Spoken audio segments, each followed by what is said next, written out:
Recording has started. Okay, so I think we're ready to rock and roll. We're going to go to whichever slide we'll start on. So if you switch to port 9009, it'll probably be more stable. The Etherpad goes through an Apache proxy, which apparently has to compete with Bing and Google indexing the site.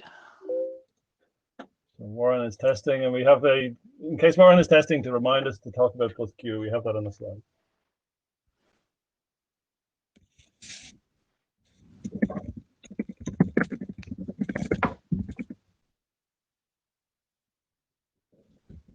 Okay.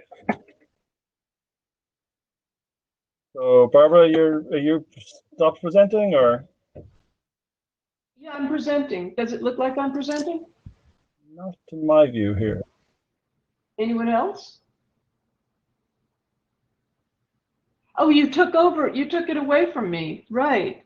I need to be presenter again. Sorry. Yes, Jim, your people are speaking. Jim is having audio. Yes. Barbara has the bubble.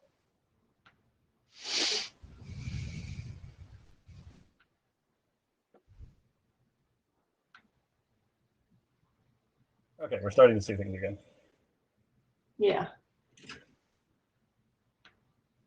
Okay. Okay. And Just going from the beginning. yeah. Okay, here we are. We're the HOMENET working group, not in Vancouver. Well, everybody has seen this over the last number of weeks as they were connecting to various IETF meetings. Administrivia, that's that. Okay, next slide, I guess. Okay, so here's the details on this call. Back one slide, please. Okay. Please go to the Etherpad during the call at some point and put your name on the blue sheet there. The link is posted in the Jabber chat again. Can we get somebody to volunteer for minutes, helping with minutes?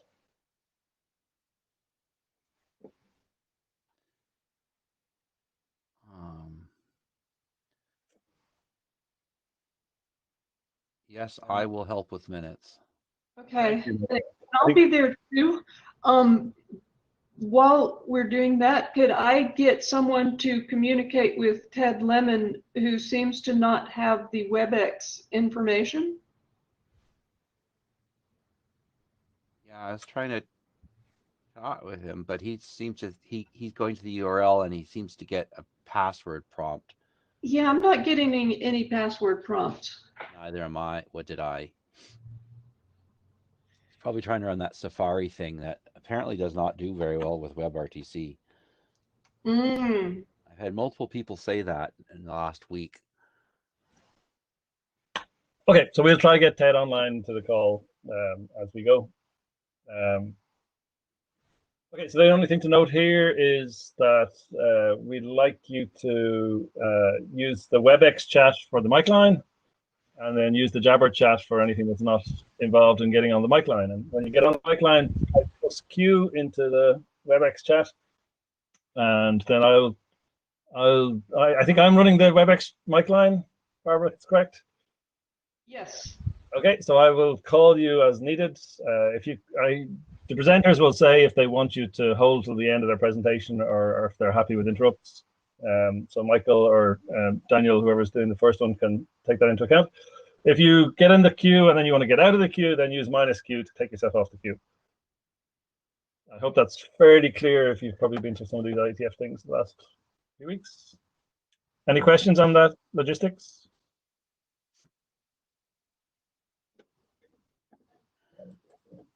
Nobody typed plus Q, so I'm taking that as no questions. Warren had typed plus Q and -Q earlier. I presume that was just a test. Our agenda. We have an agenda batch.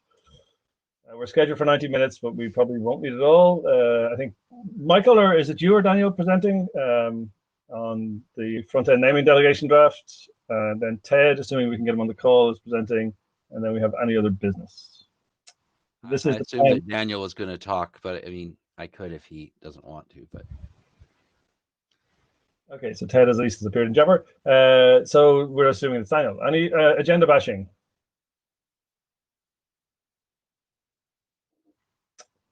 No agenda bashing. So do you want to switch the slide deck, Barbara?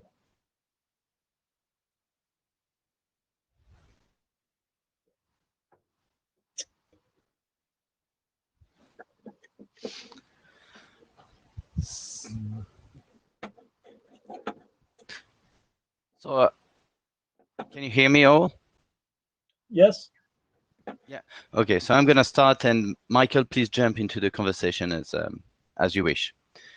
So, yeah, that's the outsourcing architecture. So this is where we are.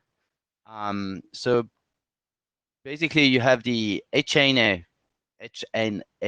which is the box or the function responsible for handling your public HOMENET zone, and the purpose is to outsource this HOMENET zone into an outsourcing infrastructure. So,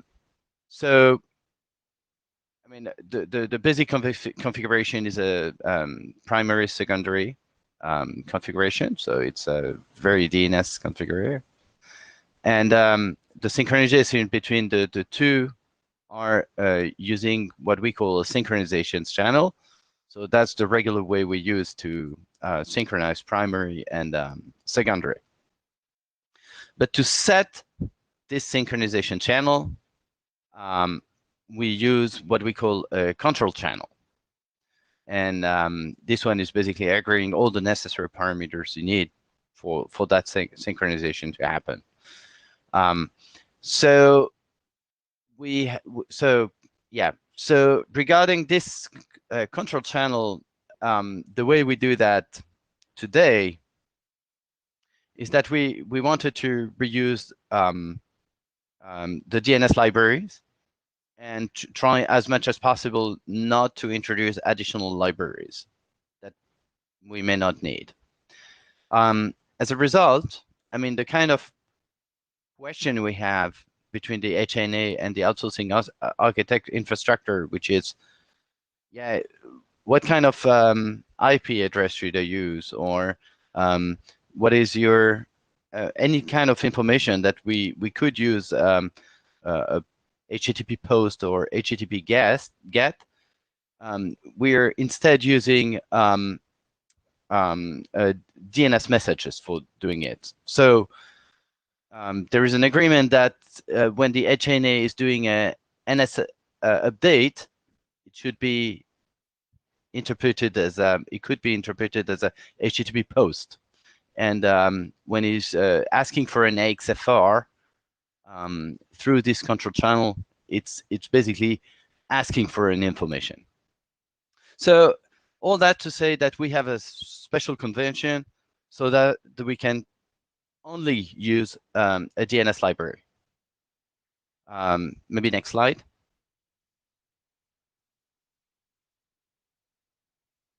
So, I mean, this DNS library goes over a TLS, so it's not a security issue at that point.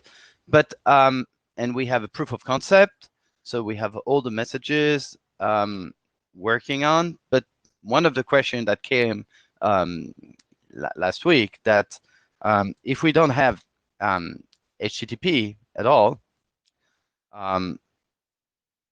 we can maybe it's going to limit how we could use OAuth, for example. So next slide.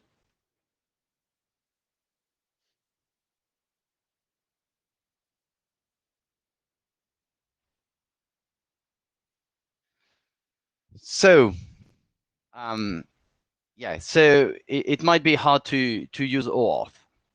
So again, I'm going to repeat the reason we only wanted to have DNS is because since we can make without HTTP, then we keep a single library. We don't add extra libraries, and I mean, adding a library adds some surface of attacks, cut complexity with HTTP because which version we're going to use, and so on and so on. So that's the reason we use only DNS. But now that's yeah, is that really a safe choice not having HTTP? So the downsides we see now is that it might be harder to have OAuth. So next slide. Why do we want OAuth? So the current scenario is that the user is connected through the web interface of his HNA. He selects a compatible DNS provider. He buys the domains and process to the payment. And from that DNS provider, you get a link that is going to copy paste into its the HNA, and that web link is having all the necessary information for the HNA to be configured properly. So OAuth could be used to prevent to have this copy paste phase, and to improve the automation for that. So the end user will go to the web interface of the home router, select the DNS provider, buy the domain, and be automatically be redirected back to the home router. So yeah, so that's basically the motivation, to have something completely automated. So yeah, so the question we have now is that between the HNA and the distribution master, which is the entry point of the outsourcing infrastructure, we use DNS and TLS. And so the user use HTTPS to communicate with the HNA, so that's the router, and use HTTPS to communicate with the register. So basically the question is that, could we do DNS over TLS without any HTTP? So one way of seeing this is that DNS can run over HTTPS. So that would be one way to integrate OAuth. But then, if we're doing it, then why did we have this complex exchange using a specific DNS convention? And why couldn't we simply leverage from HTTP? So that's one question open, and I'm happy to take any feedbacks from what people think. But the other thing is that we also saw that we may simply benefit from OAuth on a regular TLS session, so mutually authenticated TLS, going through certificates. So that's currently what we are looking at. So my expectation is that I think, well, what we would like is to describe in the document how we use OAuth. And if we could use OAuth without any change with what is currently being designed, I think that would be better. Otherwise, we would probably need to change the current draft and to integrate Exchange through taking advantage of HTTP. So yeah, so I think that's the last slide. Next slide. Yeah, so that was the last slide. So I'm happy to take any feedbacks on whether it's safe to do something without a HTTP, or if it's something that we should not even wonder. HTTP is going to be in all those devices, and we can't leverage from those. Yeah, that's basically what we're waiting for from the working group to understand what's going to be our next step. So our co-author Ray is not joined us, and he actually let us know that he's unwell. Unknown whether he's got the COVID or not. But I thought he was going to join us today, and he actually did the did the reference design that, and he found the DNS to be much easier than the other stuff. But on the other hand, he's a DNS guy, and so it's not too surprising that it was he likes DNS. Okay, so this is me as chair. Just if you want to get into my line, then type +Q in the WebEx chat. Me as not as chair is in the queue, but I'll let Ted go first. So Ted.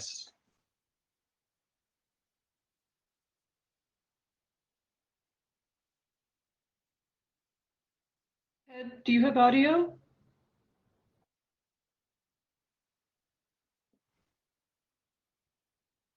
Okay, maybe I'll go first while Ted Yes, on. I have audio. Sorry. there we The go. problem is Cool. Okay, cool. usability on this stuff is amazingly bad. I can't be in the chat and talking at the same time. It's like, what? Anyway, so the question is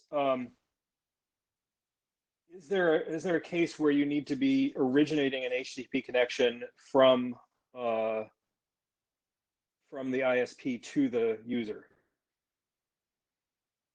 I don't think so. Okay. So we originate the AXFR is a transfer, and it does originate from the distribution master to the home router. That's for sure.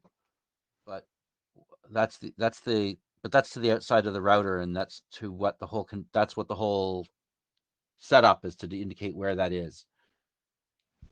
Okay, so the reason I'm asking is because anytime that you have a home router that's accepting an HTTP connection, you have to deal with it's the a PKI DNS issue. It's a DNS issue. It's an AXFR. Okay, it was just an AXFR. That's fine. I was just concerned about the HTTPS part. No, there isn't. Okay, thanks. Okay, seeing nobody else ahead of me, I'm in queue then. So I may be not following this correctly, but when you say using DNS over HTTPS, that means DOE, I assume. Yeah. And is the implication here that you want DOE with client authentication somewhere? Yes. Okay, so that's probably an anti-pattern for DOE. In some sense, we do not want DNS over HTTPS service that try or are capable of identifying the clients and tracking them. So fair enough, but we're not doing DNS requests. We're actually doing DNS updates. Yeah, but it's a HTTPS kind of function, right? Well, so we're not doing it to the ISP's DOE server. We're doing it to the DNS to the well, it may not be the ISP. It's the domain services distribution master, and we're doing it so that we can do a DNS update, so we can basically update the NS record that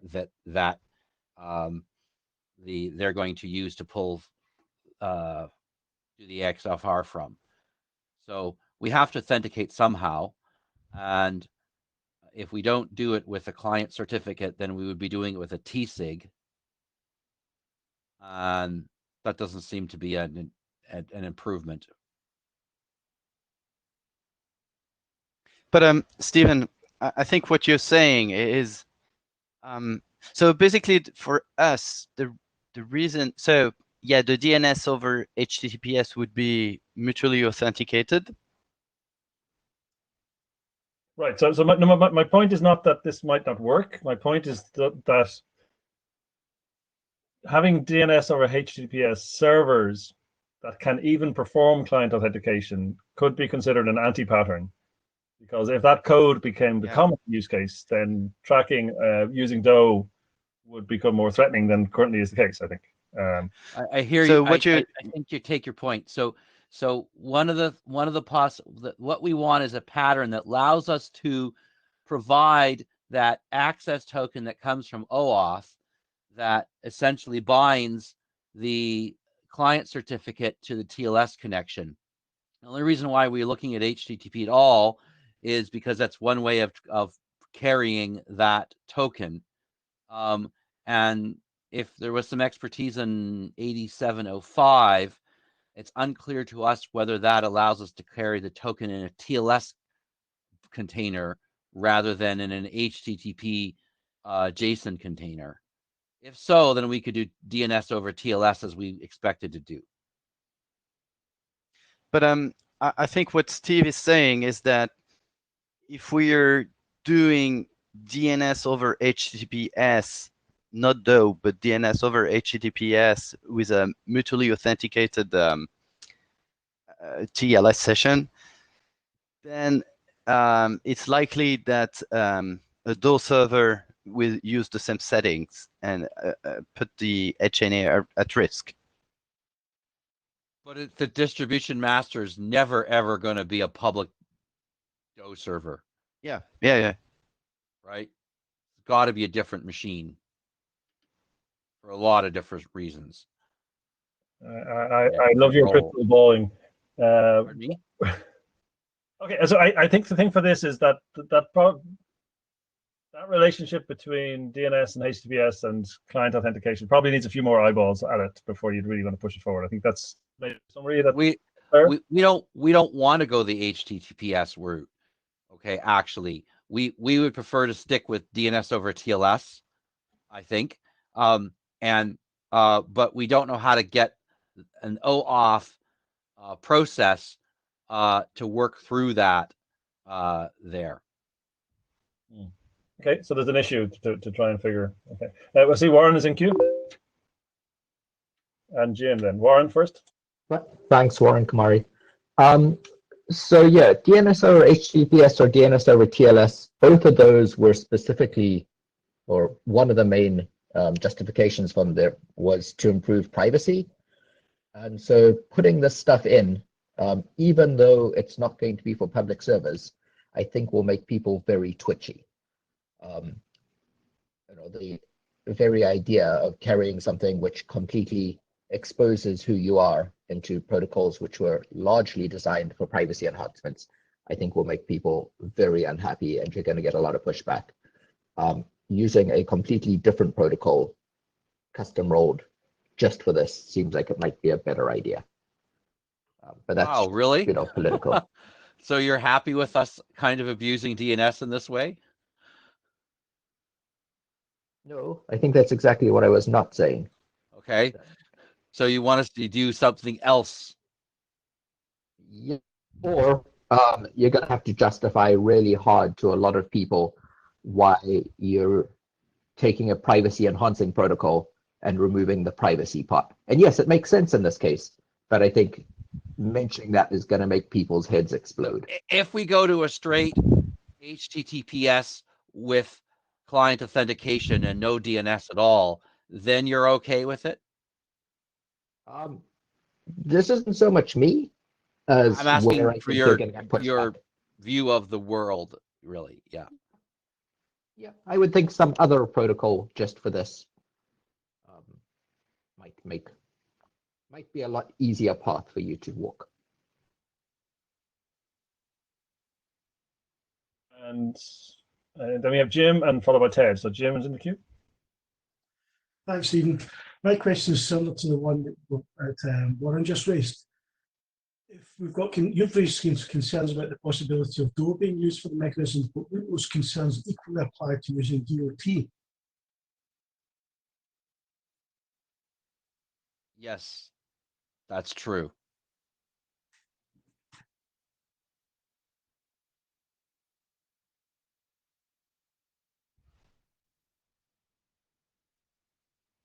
So Jim, your video just finally struggled through. I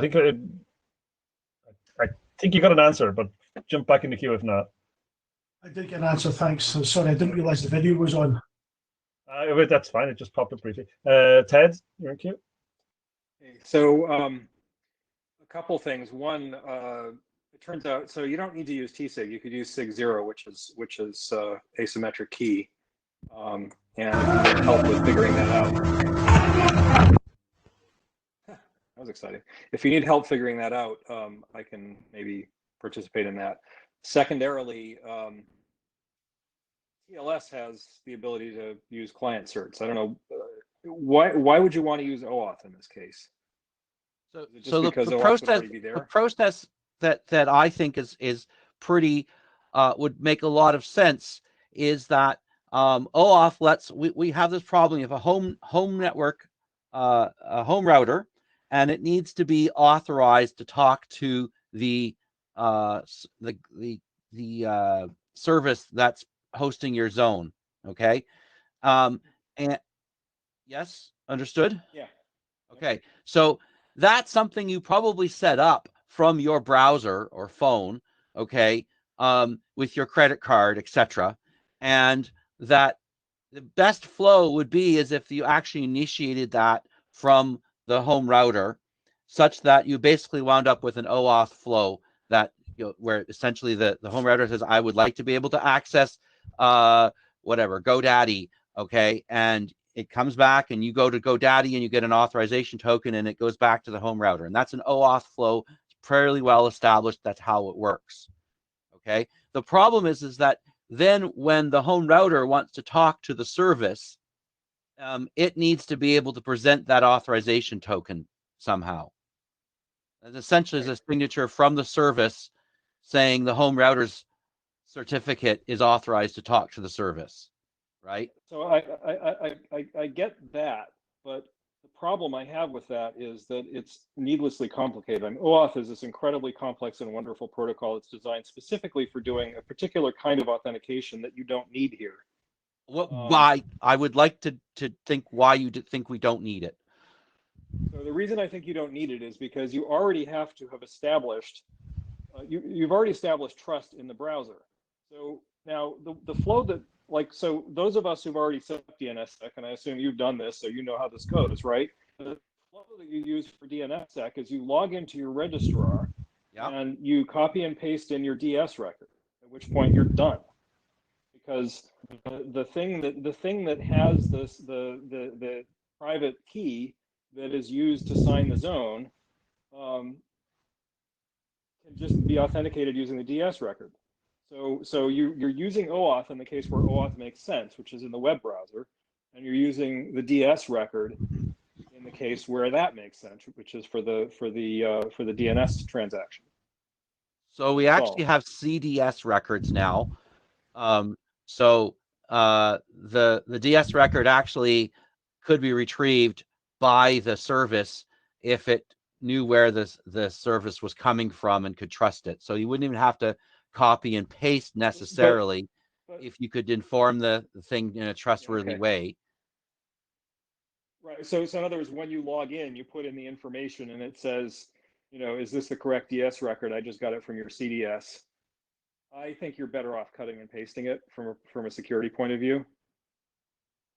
I just can't imagine that being workable for average guy. Yeah, but if so there's some magic going on here to get the OAuth token into the router. So if you can do that magic, then you can also do the DS record magic in the other direction. That's just a post on an administrative interface of the home router, right? No. The home router has to have the OAuth token. Yes, which it gets from your browser. That's the OAuth flow. How did it get it from the browser? That's the OAuth flow. How did it get it from the browser? You want me to explain OAuth? No, I understand the basic idea of OAuth, but there is a step. I don't think you do, because it starts with the client, which in this case is the home router, essentially causes the browser to redirect to the service. The service says, do you want to authorize this? And if you say yes, then the service redirects you back to the home router. How does it know to do that? Because the home router told it where to come back to.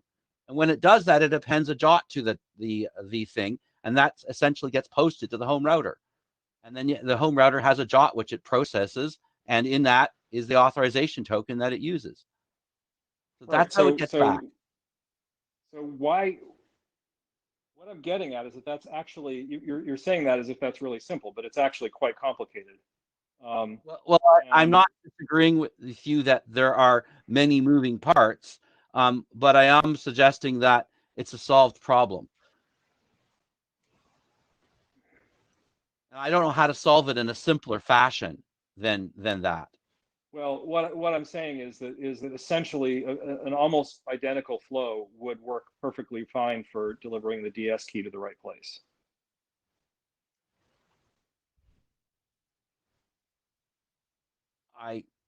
We could design that. Yeah, I mean, just like using OAuth here, it's, you know, I get that there's this chicken and egg problem, and you're trying to solve the chicken and egg problem by stuffing OAuth into the home. Well, I in this way. think that it's the path of least resistance for the service provider, who probably already does OAuth for a bunch of other stuff.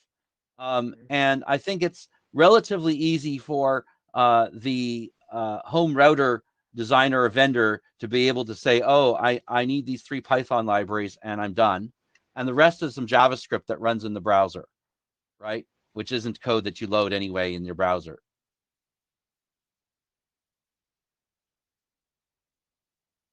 That's why I'm thinking that OAuth is an important thing here. If you think that's not important, I'm willing to listen to that. Okay, if you, the alternative is, I mean, I think it would copy be and worth paste. at least I think it would be worth at least exploring what it would look like to use DS for this instead of OAuth, because when I think about how to actually code this and make it work in a home router, which is really important, it doesn't really sound like it's easy. And, Okay, you know, maybe so that's just that I don't. You know, sorry, go ahead. So Ray implemented this not with SIG0, but with DNS client authentication for for that part, not using HTTPS or OAuth. But that assumes that the home router has pre-configured its key somehow, right? And there are some cases where that's true, where the vendor of the home router is going to be the service provider, and they can actually pre-build that key in at manufacturing time. So that doesn't require an OAuth flow, but that also doesn't scale to every manufacturer and every service provider, and doesn't give us flexibility of having different service providers. And it also has fixed keys, which I'm certainly not arguing for. Well, it's no more fixed. It's an IDEV ID certificate, right? Which not necessarily a TSIG a key. It's a asymmetric key, and we could arrange an update for it if we had to. Once it's trusted. Fair enough, but yeah, but I mean I think having a long discussion about this here is probably pointless, but I think it would be worth at least sketching out what the flow would look like for setting up a DS record as opposed to for using OAuth, because I think that it's easier than you think it is. Well, I thought it was quite simple too myself, and that was my original proposal, and I felt like I had a lot of pushback on this. Okay. Oh, but you're trying to update an NS record and a DS record in the distribution master, which is not the one that's going to be published. That's going to be confusing. Because remember, this is the stealth primary. The NS record's not going into the public zone. So you actually have to do an NS update to essentially to a zone that is not really the public zone. So you're basically already into views on the distribution master, or something that pretends to be a DNS server but isn't really a DNS server. It's really a database system. Just a question there. Did I don't recall that discussion from the mailing list. Am I right or wrong? Well, I think I got a lot of pushback privately. So, but okay. Yeah. So, fair enough. So what's the way forward with this discussion? I mean, how do we craft this discussion in a way? Well, I think that we need to first of all, the first question is, and I don't know whether this is the thing. I need to find some expertise on 8705 or read it a lot more intimately than I did already to understand whether we can there's a way to carry an OAuth token inside TLS rather than inside HTTPS. So that if that is the case, then it opens up a bunch of possibilities that didn't exist before, right? That's not how it works, and my trivial reading says it's not how it works. That I'm not aware that there's such a thing. Yeah, so my reading of it is that it allows you to send an OAuth token within HTTPS that authenticates the client certificate used for that HTTPS, right? That's what my reading of it says. So that doesn't help us unless we move to HTTPS. So then we have to design some other flow that comes back and essentially provides for that public key of the home router to go through the browser to the service provider to be locked down properly, right? And maybe we can do that anyway. So having done that, we can describe a flow which may look like OAuth or may not look like OAuth, but then the update side of it could be DS or not, right? And I think those are two separate discussions. Do you understand, Ted? Yeah, I agree. So what's the action here? Is to bring that discussion to the list, or? Yeah. So, but the other thing I did hear from this is that the working group is relatively happy with the fact that we're doing the control channel setup using DNS rather than HTTPS. That's what I also heard, which is surprising to me because I didn't think that it was going to be well taken. Yeah, I mean, we have all of this fun technology in DNS. Like, why not use it? That was my original thing. Hey, it's just a DNS update. You just got to authenticate it properly.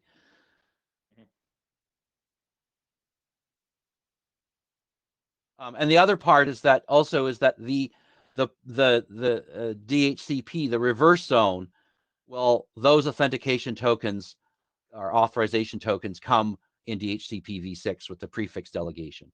So there's no flow to deal with. So it just becomes pure DNS for that side.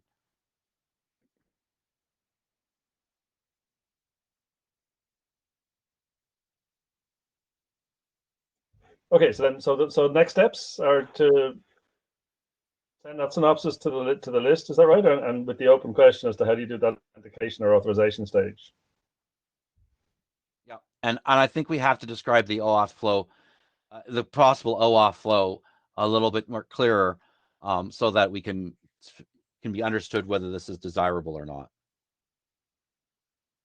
Yeah, and yeah, OAuth is notoriously easy to misunderstand. So yeah, maybe give some thought to how you can best do that people might understand it on the list. Okay, I don't see anybody else in the queue, and I think we have a couple of actions identified there. Michael, is it you that's taking those actions to bring stuff to the list?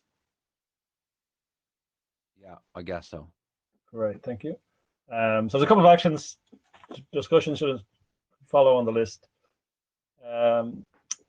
Anything else on this topic?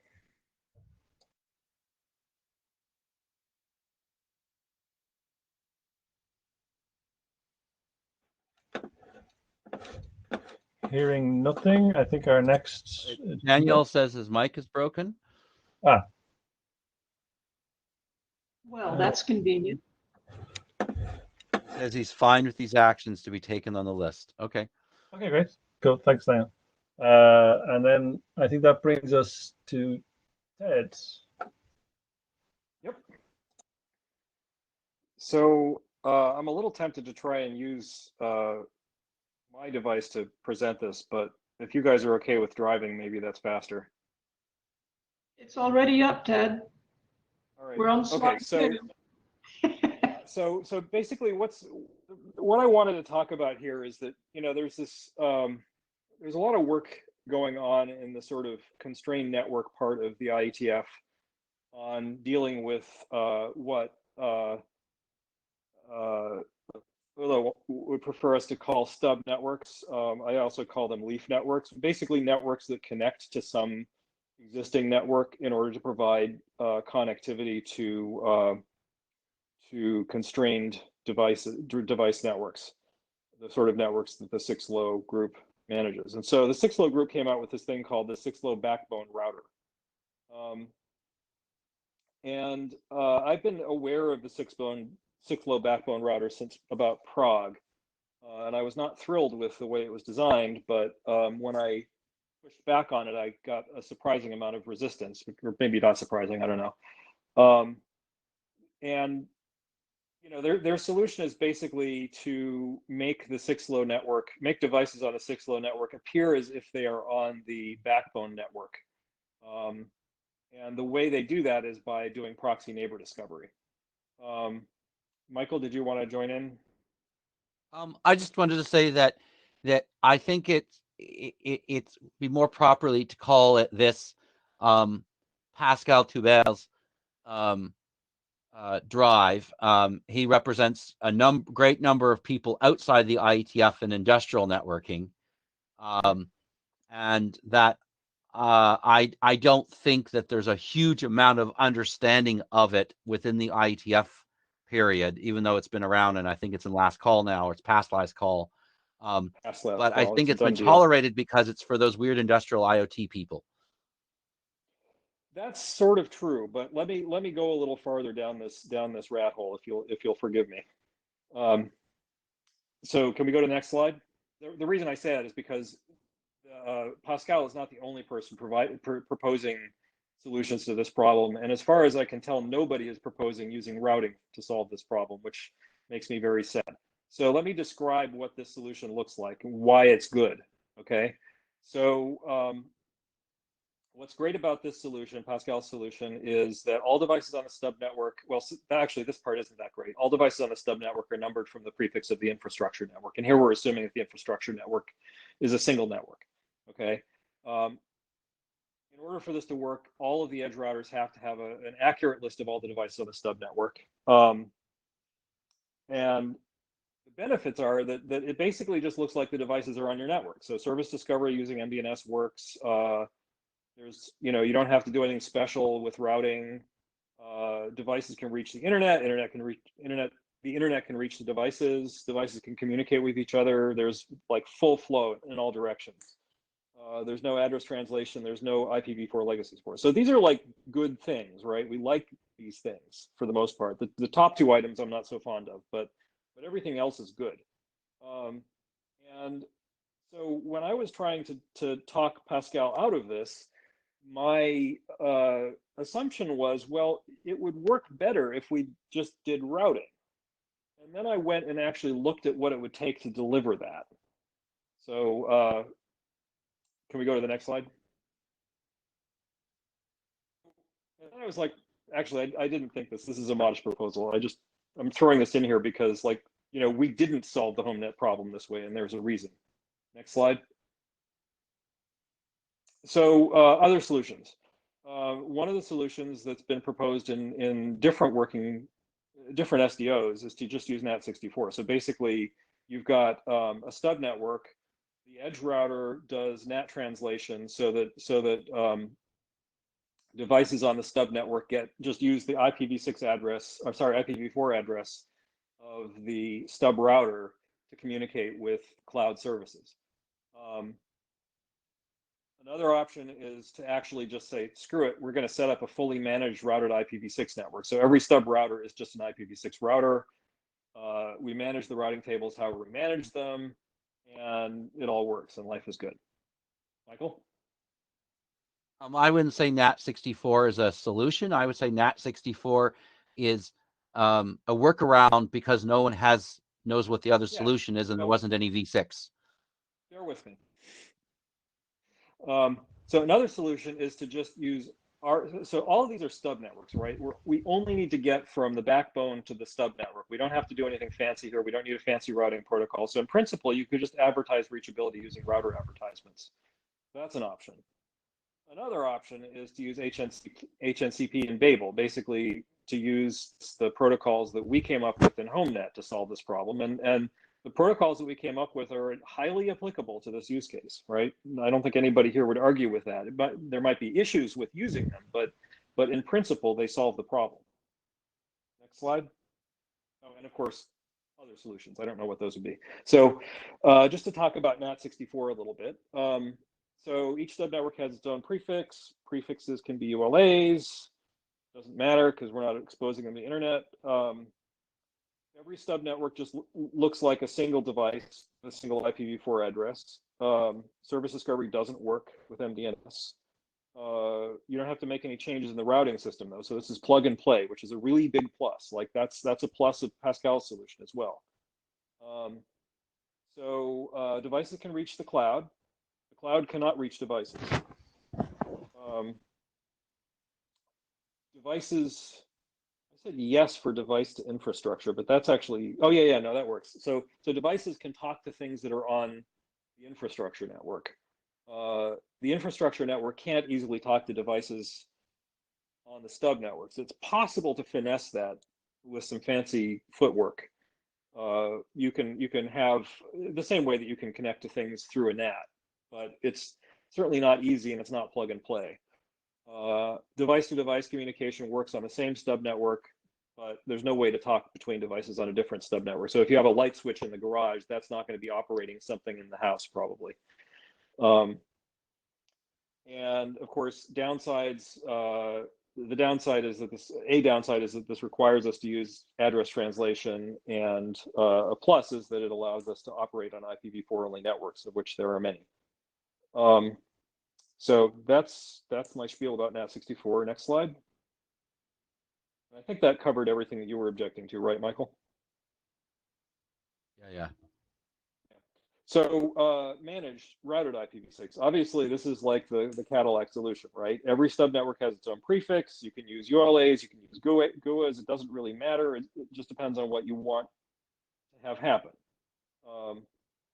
Service discovery using MDNS unfortunately doesn't work because MDNS is a single subnet solution. Somebody has to actually manage this network, right? It's a routed managed IPv6 network. The reachability story is really good. If you've got GUAs, you can talk to the internet can talk to you. Your devices can talk to infrastructure devices can talk to your devices can talk to each other. Totally full reachability. We don't need address translation. If we did need IPv4 legacy support, that could be supported by putting NAT64 in the edge router. Or if you don't have IPv4 on the infrastructure network, which doesn't really make sense in this case, but if you didn't, then you could put it on the stub routers, but that's basically NAT64 only, so that doesn't really help. All right, so that's that solution. Next slide. So stub reachability using router advertisements. Basically, the idea here is that your stub router is connected to the infrastructure network, and it just advertises reachability to the stub network, to the prefix on the stub network. So it just sends out an RA. The RA has probably doesn't need to have a PIO unless you're a prefix information option, unless the network is an IPv4 only network. But it would advertise a router information option, and it would advertise itself as not a default router. So router lifetime equals 0.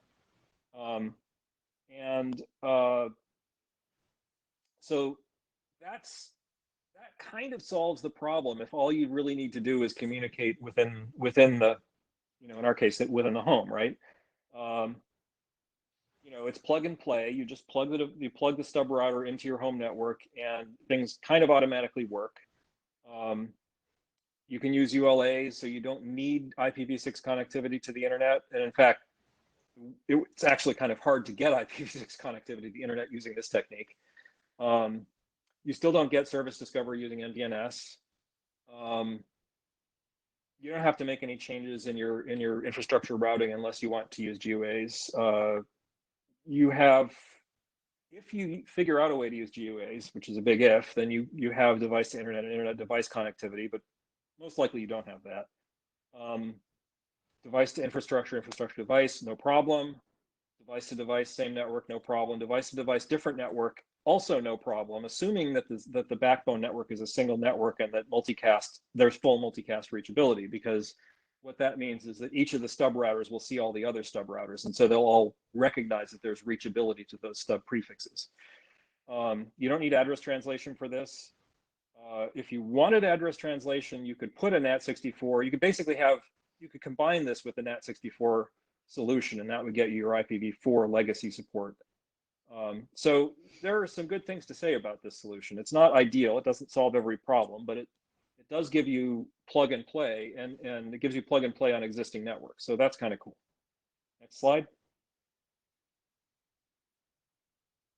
Okay, so, and then stub reachability using HNCP and Babel. This is kind of like the managed case, except that you don't have to manage it, right? It's plug and play. So again, every stub network has its own prefix. Topology is automatically managed. You can use ULAs or GUAs. You don't have to do any special magic to use GUAs because that's supported by HNCP. Service discovery using multicast DNS won't work, although there's hopefully an addendum to that. Actually, this bullet item, the no special requirements, is a mistake. That I basically copy pasted these and then edited them, and I forgot to take that out. You don't have any special requirements for the infrastructure routing system, except it has to support HNCP if you want to use GUAs. You can actually use HNCP and Babel on your home network, even if your edge router doesn't support it, right? It just means that you're not going to get GUAs. You still have ULAs. So you can still have a lot of the functionality that you want. But if your edge router supports HNCP, life is really good. Okay, so you know, in that case, you get device to internet and internet to device. That's great. If you don't have HNCP on the edge router, you don't get that. You do get device to infrastructure and infrastructure to device, device to device, same stub, device to device, different stub. That all works. So so this is arguably, like, it's arguably better than the previous use case, right? Because you're getting basically all the same things that you were getting in the previous use case, plus some extra functionality. You don't need address translation. Again, we can do IPv6 legacy support with NAT64 at the edge. So this is a pretty good solution. Next slide. I'm claiming it's a pretty good solution. So why am I telling you all of this, right? This is mom and apple pie. We all know that HNCP and Babel is the best thing since sliced bread. The problem is it hasn't caught on. Like, nobody's using it. Pascal didn't propose using it, right? It would have solved his problem, but he didn't propose using it. Now, I get he's doing industrial networks, so HNCP industrial, it's kind of a weird mesh. I understand why he didn't use it, but this isn't, I haven't heard anybody propose this as a serious solution, and that frustrates me. And also, just generally speaking, like, I haven't heard anybody propose a solution for supporting stub networks that isn't a flat topology. Michael? So I first I'll just say that I guess I read all your slides already. Sorry, I didn't know where you're going, but I want to say so don't take this as criticism, but so a reason why HNCP Babel is not of interest to Pascal is because he has devices that can migrate from stub network to stub network, and he would like to allow them to do that without having to renumber and reestablish their relationships with stuff. So that's why he wants that. And one of the reasons, essentially, he's solving the I'm walking around my house and I have to be on different access points. What is it? Easy Mesh solves for Wi-Fi. He needs to solve it for 802.15.4. And so that's Right. why it's not being considered as a possibility. Although Babel could route /28s, 128s, and we've discussed this in this working group as a possibility. Yeah, so I mean, I haven't really gotten into the whole problem of what if the stub networks are actually a mesh network that's kind of got varying topology, which I think is what you're talking about, right? Yes, and that's and neighbor discovery on the backbone network solves that problem, and he also defends the addresses so that you can't steal each other's addresses and stuff like this. And it kind of solves the problem, but there's a lot of work you have to do between the stub routers to make it all work. There is, and the other thing that maybe this working group isn't aware is that his backbone network contains deterministic Ethernet in an industrial setting, and so he's actually getting guaranteed latency and bandwidth things end to end, despite crossing multiple different layer twos. Yeah. So let me just emphasize here that my goal in describing what I'm describing here is not to bash Pascal's solution. I'm using Pascal's solution as a jumping off point because it, I think, really nicely like identifies some of the things that some of the problems that we haven't entirely solved here.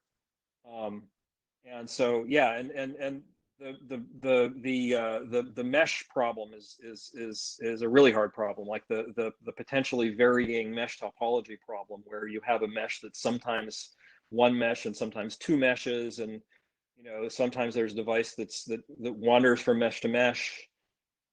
It's a nasty problem, but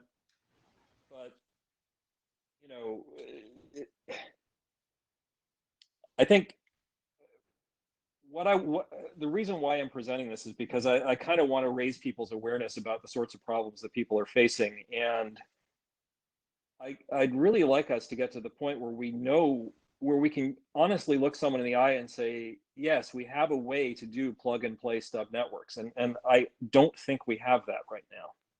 Like even the RA solution that I proposed, which just uses existing IETF technology, it's whether the devices on your link will actually be able to make use of what's being advertised is an open question to me.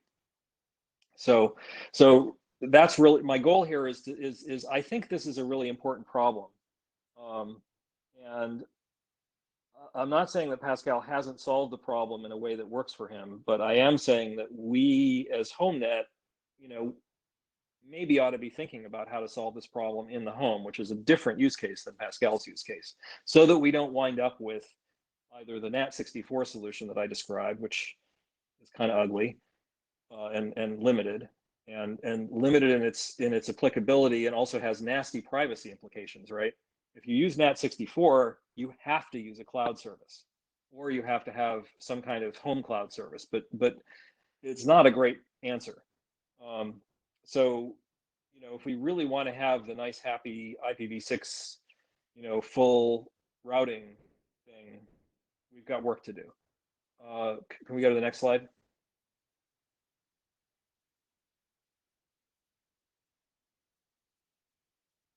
Yeah. So this is kind of like the call to action. I think that HNCP and Babel would solve this problem, but personally, if I were advocating a solution to this problem, I wouldn't right now be advocating HNCP and Babel, because we don't actually have running code that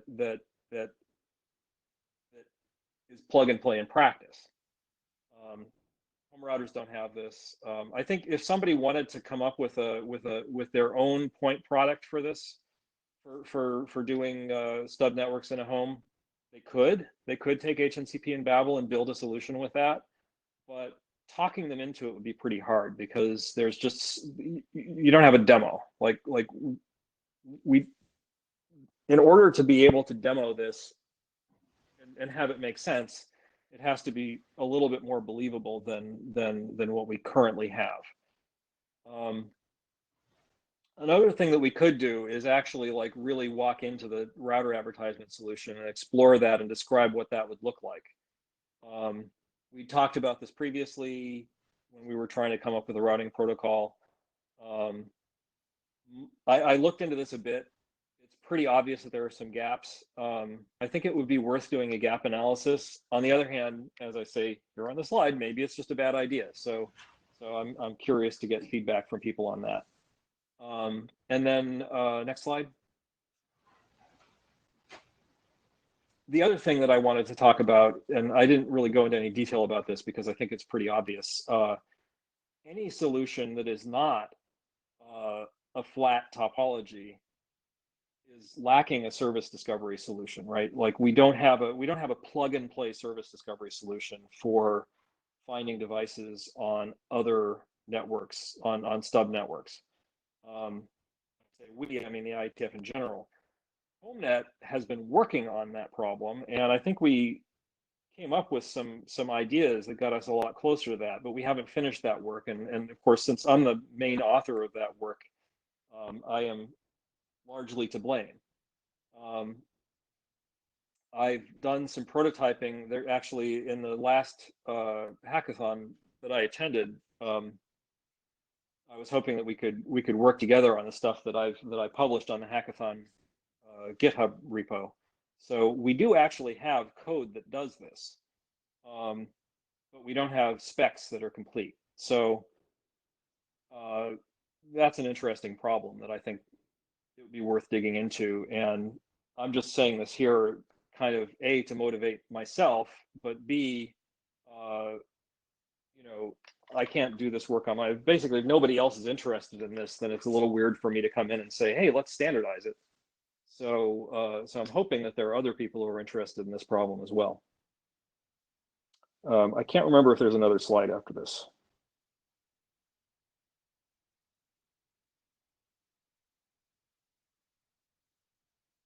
That would be a no. Okay. All right. Let's see. So I guess we should probably just go to questions now. Looks like that's Michael. Or Michael. So, hi, did it work? Hi. Yeah. Am I talking? You are. Okay. All right. I just wasn't sure. So, my understanding is that one of the advantages of the proxy ND solution, and I think that one reason we didn't consider it back, you know, at the beginning of HOMENET is because it didn't exist and it wasn't clear that it was really a thing. One of the reasons why I think it's really interesting is because, yes, it does make MDNS work, which means that it just works with stock desktops today. And because it's proxy ND, it just works with stock desktops today. Just boom, it's an easy demo. No one even has to even know that it's on a separate network. So that's, as you say, it makes a really easy way to demo. You plug this thing in and there's 27 light bulbs attached to it and boom, they're all visible to everyone who's on that network. And the other thing about it is that because it's probably in the proxy ND case going in and out of constrained network is there's no loops. There's no way that you're connecting, you're making an MDNS loop, and therefore that you can do proxy MDNS, which is a bit of a hack, but you can do that and you can cache in that edge router as well. So you don't even have to have the queries go all the way to the device, which might be sleeping and can answer. And then we get into some of the more service discovery things, and maybe we can find and I think the answer is yes, we can find a nice transition from that to a full DNS-SD solution that kind of just incrementally grows. And I think that's why it's such a nice thing, as you said, for stub networks. And I think that's a really powerful reason. And, you know, and it also seems like it doesn't have to be, it can run in parallel with HNCP Babel. And so it actually doesn't, it's not really a competition for that. So there are a couple of things about what you said that I think need a little bit more digging into, and this is part of why I wanted to bring this up, because I think there are some like, you know, when I first looked at this, I just thought, oh wow, this is easy. We already have a solution to this problem. And then when I actually looked at the details, I was like, oh wow, no, there are some gaps. So two gaps that in what you just said. One is neighbor discovery is a lazy protocol. So you don't maintain, like if I'm a host on an IPv6 link with an onlink prefix, I do not maintain a table of all of my neighbors on that link. I only maintain a table of neighbors that I have heard from because they're communicating, or neighbors that I need to communicate with so that I've gone out and probed for them, right? I don't know about any other neighbors than that. There could be, I could have a neighbor table that's got like 1% of the devices on the network or 100% of the devices on the network. And which of those it's going to be is entirely dictated by what traffic has been flowing. And it turns out that that's actually the way multicast DNS works as well. So multicast DNS is not a publish protocol. Multicast DNS is a query protocol.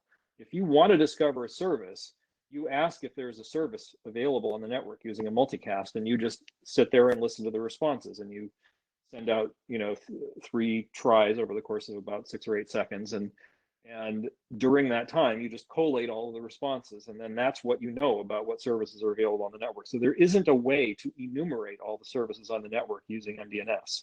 So these are both very similar situations.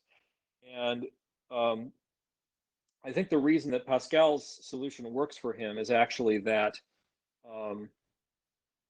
I think he's using a network where the edge router actually really does know everything that's connected to the mesh. And so, Yes, it does. And not only that, but it has a registration protocol. So, so there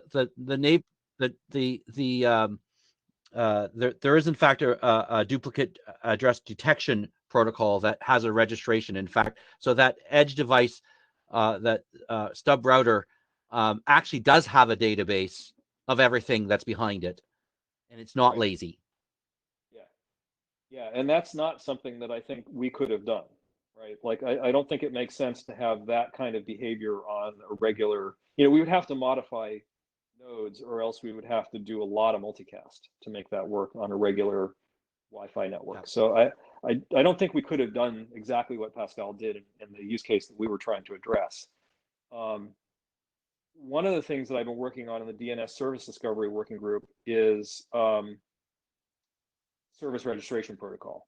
So the idea with SRP is that the device, when it's got a service to advertise, goes out and discovers an SRP server and then registers with it, just like what you're talking about. And that registration is unicast and it's authenticated in a certain way. It's so that, like, if two devices try to claim to be the same service, the one that claims it first wins. And thereafter presumably gets to keep it. So we have ways of solving that particular problem. We don't really have a way of solving the proxy ND problem. So I don't think proxy ND is a practical solution for the general case, although it does work for Pascal's particular case. I think that SRP is a practical solution for the general case. So I actually would like to use SRP on HOMENET. Of course, SRP requires a modification on the server. The server has to know to do SRP, so that's not ideal. It lacks that nice plug and play quality that multicast DNS gets. But we already have a solution for multicast DNS, which is the DNS SD discovery proxy. So if we have legacy devices that don't support SRP, they just use a discovery proxy and life is good. So I think we've got that use case covered in HOMENET. And part of what HNCP lets us do is actually fully populate the zone table for the home network so that we really can do service discovery on the whole home network. So I think, we have a nice rich solution to this problem. I think I would really like to see us make more progress on actually getting to the point where the solution is available to end users. And I think one of the ways we can do that is by incrementally moving towards it. It may be that the RA reachability solution is a step in that direction. It may be that putting HNCP on these stub routers is an incremental step in that direction. Because suppose you've got a home network with like a dozen stub routers on it. They're all communicating with each other. It's all working great, but they don't have connectivity to the internet, and service discovery doesn't work as well as you'd like it to because of because you don't have a central network. So wouldn't it be nice to buy a home router that supports HNCP, right? And now suddenly you have full service discovery, and you have full routability, and your network gets noticeably better because you bought a customer edge router, a home router that has HOMENET in it. Whereas before, like right now, if you go out and buy a home router with HNCP in it, first of all, you've committed a miracle. But secondly, you don't actually get any benefit from that because you're just buying one router. So you don't see any change in the way your network behaves by buying that router. There's no killer app until you have a second home router, and that solution that problem's already been solved with mesh networks. So we don't really we don't have a competitive advantage there. But even if you have a mesh network, like if you have a Wi-Fi mesh, like an Eero mesh or Ed? one of the others. Yeah. This is really interesting, but I think you're animated, and when you're talking and you're moving away from your microphone, and so you kind of fade into nothingness for a little bit, and then you come back loud. Oh no. I think you're moving your head around, and your microphone's not moving, so half of what you're saying is really hard to hear. I apologize. It's interesting. So all right. Yeah, Well, I'll try to hold my head still. Yeah, the audio wasn't too bad for me. It was acceptable. I guess I have a question, Ted. Where do you think the working group should be going with this? How do we establish that there is a bunch of other people and not just Ted and Michael who would like to pursue something? And just as a time check, we've got like 15 minutes left. So if other people on the call want to jump in the queue, then please do so now. So yeah. So I don't know the answer to the enthusiasm question right now. I think that the reason why I'm talking about this is because I'm curious. I mean, we don't actually have a huge number of people here, so I think in terms of next steps, probably I need to write up a draft that says what I just said, and publish that. I don't even know for sure that HOMENET is the place to do this, although I kind of think it is. Yeah, I think that would be the way to go, because I think at this point, as you say, we really don't know if anybody else even recognizes that this is a problem. And when I've discussed this elsewhere, I think a lot of people think this is already a solved problem, and I think if more people were aware that it really isn't a solved problem, we might get a little more interest in solving it. So nobody wants to solve a solved problem.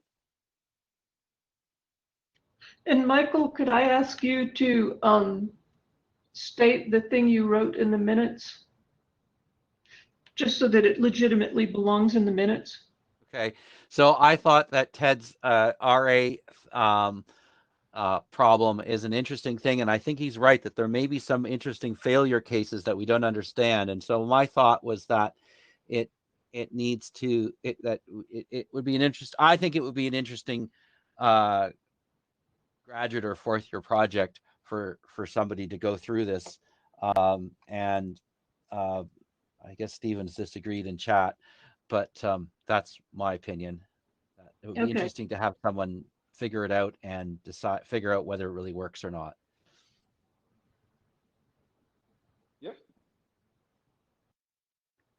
Stephen, back to you then. Okay, so it sounds like then, Ted, you're volunteering to write a draft or send an email trying to figure out how to drum up enthusiasm for solving this and for where it might be solved. Yep. Is the action, yeah? That's what I'm saying. Okay. And given that there's nobody else in the queue, I think that moves us to the any other business part of the agenda. In which case, is there any other business that somebody wants to raise? If you'd like to do that, just jump in, add yourself to the mic line.